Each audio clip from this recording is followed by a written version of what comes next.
అమ్మవారి ఉపాసనలో పెద్ద రహస్యం ఏమిటో తెలుసా అండి?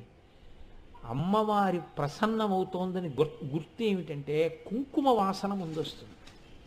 బాగా కుంకుమ వాసన వచ్చేయడం మొదలెడుతుంది. మీరు కాసేపటికి గమనించి ఏమిటి ఇంత కుంకుమ వాసన అని చుట్టూ చూస్తే ఎక్కడ ఉండదు. లేదా అమ్మవారు అనుగ్రహిస్తే ప్రయత్నపూర్వకంగా అక్కడెక్కడో కుంకం పడినది ఇంత కుంకమైనా అందులోంచి నాసాపుటములు అదిరిపోయే కుంకుమ వాసన వచ్చేస్తుంటుంది. అంటే అమ్మవారు అక్కడే ఉండి అనుగ్రహించేస్తోందని గుర్తు.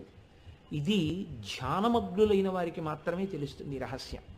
కాబట్టి అమ్మవారి అనుగ్రహం ఒకటి లోకంలో మీరు బాగా జ్ఞాపకం పెట్టుకోండి, హనుమ యొక్క అనుగ్రహం ఒకటి. ఈ రెండు చాలా తొందరగా వచ్చేస్తాయి.